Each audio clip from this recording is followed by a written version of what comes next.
Hello everyone, welcome to new video. और दोस्तों, ये वीडियो हम जो लेके आते हैं वो एक वीडियो सीरीज के अंदर में लेके आते हैं जहां पे हम लोग डिस्कस करते हैं 500 most important topics for UPSC CSC prelims 2025। तो ये जो 500 टॉपिक रहने वाले हैं वो बिल्कुल टू द पॉइंट रहने वाले हैं, वेल रिसर्च रहने वाले हैं।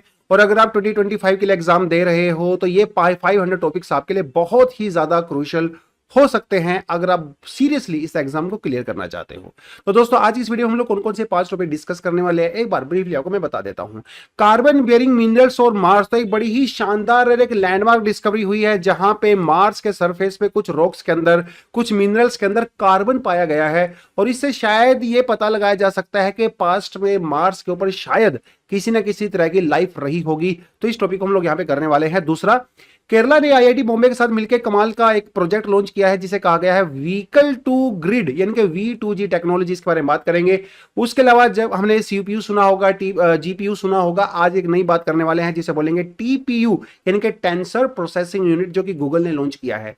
उसके अलावा जो है रीफेल्ड जैकब डिसीज, एक बहुत ही रेयर डिसीज है और इसकी वजह से यूएसए में अभी 2 लोगों की अनफॉर्चुनेटली डेथ हो गई है, तो इसके बारे में बात करेंगे। उसके अलावा जो लास्ट टॉपिक अपने पास है वो है current sanitary waste management model. तो ये इंडिया का पहला ऐसा सिटी बन गया है जहां पे सैनिटरी पैड्स को 100% बिल्कुल सेफ तरीके से उनको मैनेज किया जाता है, तो इसके बारे में बात करेंगे। चलिए दोस्तों, बढ़ते हैं पहले टॉपिक पे। पहले टॉपिक अपने पास ये है भैया, carbon bearing minerals on the Mars. Article क्या कहता है? Did life already exist on the Mars? NASA rover unearths ancient clues for a habitable red planet। देखिए कि एक हेडिंग से कितना कुछ पता चल जाता है। पहली बात तो ये पता चला है कि ये डिस्कवरी किसने की है भैया, ये की है नासा के रोवर ने। ठीक है, क्या पता चलता है?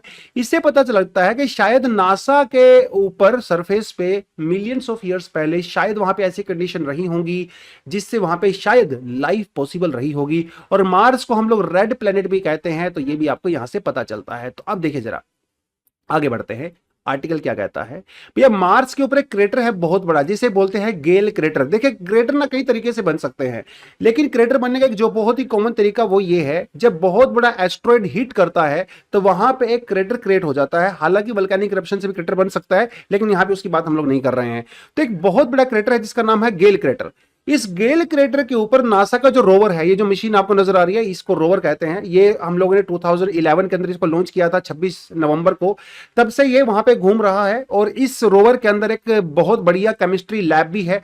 तो ये क्या करता है, सोइल के सैंपल्स लेता है, रॉक्स के सैंपल लेता है, उनको स्टडी करता है और ये बताता है कि इन रॉक्स के अंदर क्या था।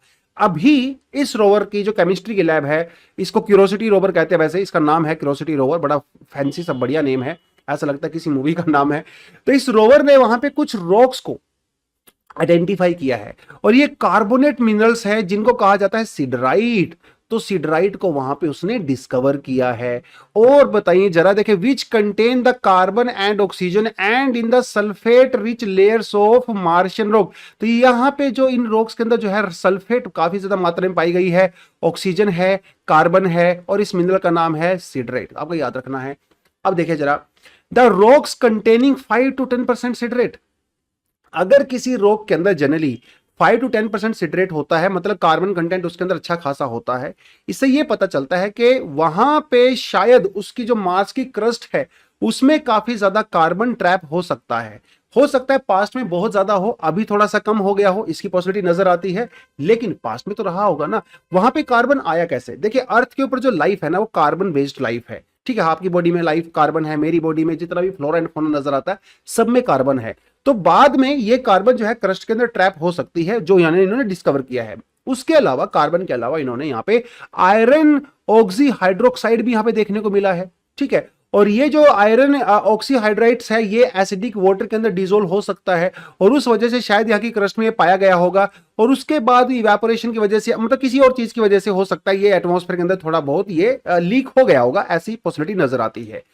तो कुल मिला के बात ये है, वहां पे जो सिडराइट रॉक्स है जिनके अंदर 5 to 10% कार्बन है, ये एक इंडिकेशन है कि शायद पास्ट में मिलियंस ऑफ ईयर्स पहले मार्स के ऊपर ऐसी कंडीशन रही होंगी कि वो कार्बन बेस्ड लाइफ को वहां पे शायद सपोर्ट करता होगा। देखिए, अभी पक्का से नहीं कह सकते हैं, लेकिन हाँ, डिस्कवरी बहुत इंटरेस्टिंग है। और भैया, इंसान बहुत जल्दी मार्स पे जाने वाले भी हैं, वहां पे जाके हम लोग एक्चुअली रिसर्च कर सकते हैं। और अगर इलोन मस्क भाई साहब अगर वो सक्सेसफुल रहे तो शायद एक कॉलोनी भी हम वहां पे बहुत जल्दी बना सकते हैं। फिलहाल मार्स के ऊपर ऐसा हैबिटाट नहीं है, ऐसा क्लाइमेट नहीं है, वेदर नहीं है, एटमॉस्फेयर नहीं है जो लाइफ को सपोर्ट कर सके। पहले किया होगा, अब नहीं है। आगे आगे बढ़ते हैं। Vehicle to grid V2G technology, article क्या कहता है? How can V2G technology help India's power sector. बड़ा देख इंटरेस्टिंग सा कॉन्सेप्ट है ये। जनरली क्या होता है, हमारे पास जो इलेक्ट्रिकल व्हीकल्स होते हैं उसको हम लोग चार्जिंग पे लगाते हैं। जहां भी चार्जिंग पे लगाते हैं वहां पे बिजली कहां से आती है? वो एक ग्रिड से आती है। ग्रिड में बिजली कहां से आती है? हो सकता है कि सोलर पावर प्लांट से आती हो या कोल थर्मल पावर प्लांट से आती होगी। ये एक नॉर्मल सा कॉन्सेप्ट होता है। दोस्तों जब हम लोग ग्रिड की बात करते हैं ना, हमारे ग्रिड के ऊपर जो प्रेशर होता है वो डिमांड के हिसाब से कम या ज्यादा होता है।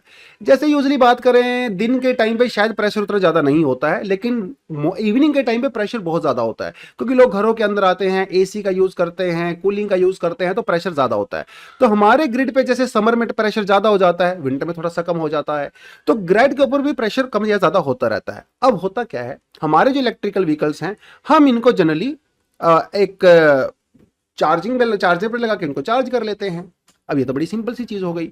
लेकिन अगर आपका इलेक्ट्रिकल व्हीकल, अगर आप उसको यूज नहीं कर रहे हो, तो मजेदार बात यह है कि उस बैटरी के अंदर जो आपने पावर स्टोर की थी, आप उसको वापस से ग्रिड में भेज सकते हो।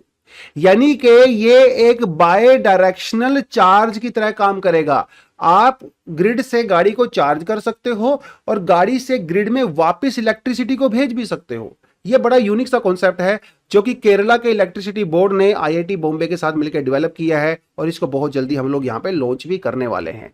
तो बेसिकली होगा ये, आपके जो इलेक्ट्रिकल व्हीकल हैं वो एक तरह से इमरजेंसी पावर सोर्स की तरह काम कर सकते हैं, और वो एक डिसेंट्रलाइज्ड बैटरी स्टोरेज की तरह काम कर रहे हैं। भैया आपके शहर में हो सकता है 1 लाख इलेक्ट्रिकल व्हीकल हो, तो उन व्हीकल्स के अंदर जो बैटरी है वो एक स्टोरेज का काम कर रही है, जो पूरे शहर में घूम रहा है डिसेंट्रलाइज तरीके से। अब देखिए जरा क्या कमाल है। इसको ना सोच के मुझे थोड़ा थोड़ा वो 3 इडियट वाला सीन याद आता है, जब बाद में वो गाड़ियों की बैटरी से जो है वो पावर लेके और उस बच्चे की डिलीवरी कराते हैं। ये बेसिकली कुछ कुछ वैसा ही है।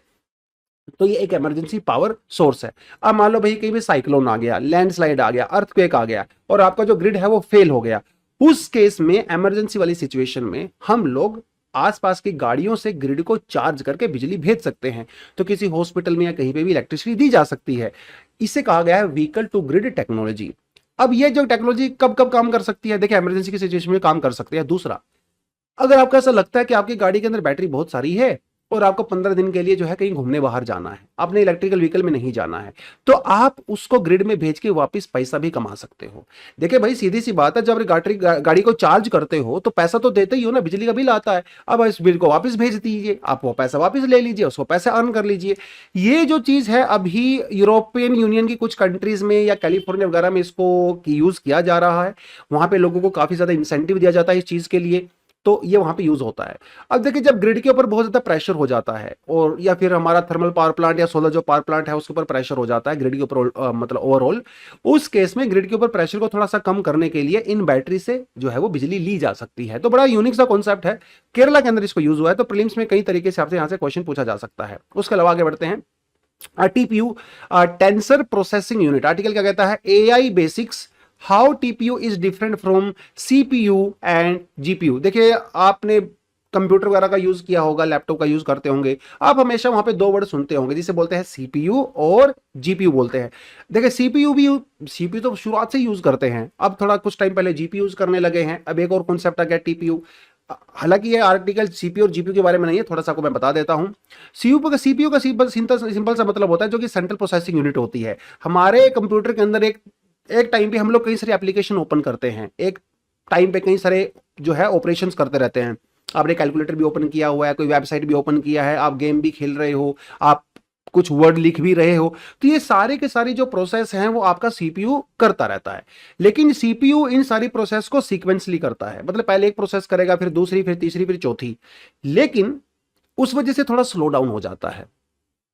इसको बेटर करने के लिए हम लोग एक नया कॉन्सेप्ट लेके आए जिसे कहा गया है जीपीयू। ठीक है, जीपीयू क्या करता है? वो पैरेलल ही सारी प्रोसेस कर देता है, एक साथ सारे काम कर देता है, इसलिए जीपीयू थोड़ा सा फास्ट होता है। और जनरली जब हम लोग गेमिंग की बात करते हैं, प्रोग्रामिंग वगैरह करते हैं, थोड़ा हाई एंड वर्क जब हम लोग कंप्यूटर पे करते हैं तो वो जीपीयू की आपको हेल्प की रिक्वायरमेंट होती है, खासकर गेम वगैरह जब आप खेलते हो या फिर कोई कोडिंग वगैरह करते हो तब।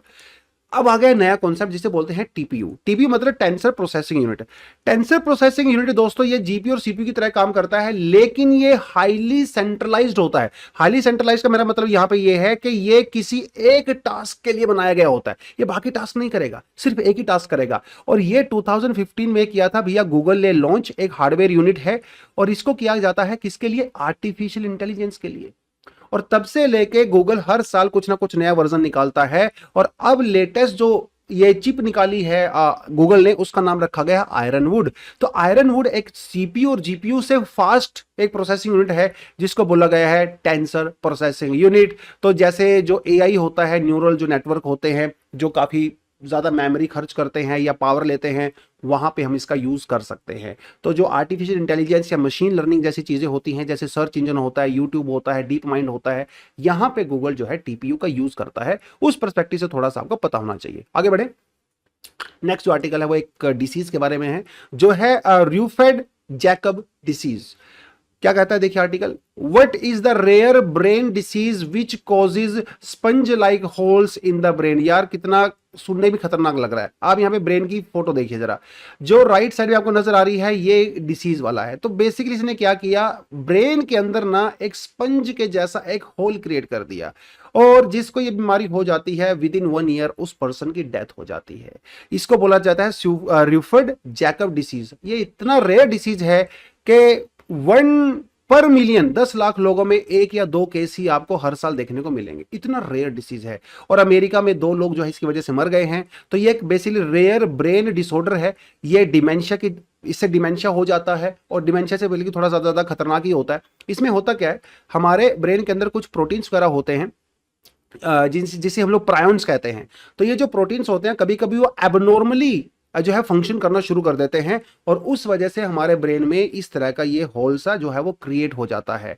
इसके जो सिम्टम्स होते हैं वो अल्जाइमर जैसे ही होते हैं। आपकी मसल में जर्क होता है, कोऑर्डिनेशन कम हो जाता है, डिमेंशिया होने लगता है, चीज़ों को भूलने लगते हो, आपकी मसल आपके ब्रेन के हिसाब से चलना बंद कर देती है। इस तरह की चीज़ें होती हैं और धीरे धीरे ब्रेन के अंदर जो ये जो बेसिकली स्पंज क्रिएट हो जाता है वो इतना बड़ा हो जाता है कि पर्सन की जो है विद इन 1 ईयर लगभग डेथ हो जाती है। इसका कोई इलाज नहीं है, कोई क्योर नहीं है, सिर्फ और सिर्फ कुछ सिम्टम्स को ट्रीट किया जाता है और वैसे इसके ठीक होने के चांसेस भी नहीं होते हैं अगर किसी को ये अनफॉर्चुनेटली हो जाता है तो। ठीक है, चलिए आगे बढ़े।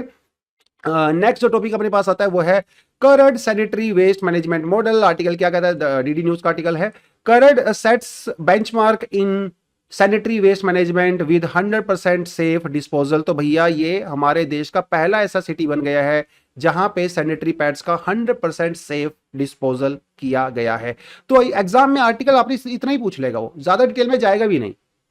पहली बात तो करड जो सिटी है कहां पड़ता है, ये पड़ता है महाराष्ट्र में, महाराष्ट्र के सतारा में भैया ये पड़ता है डिस्ट्रिक्ट के अंदर। तो इस वजह से न्यूज में था।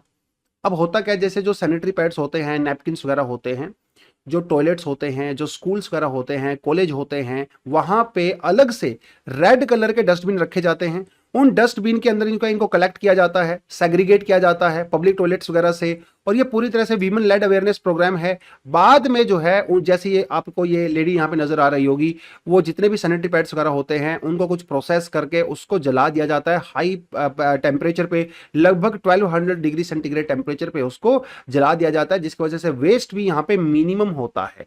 तो ये इस वजह से थोड़ा सा न्यूज में था।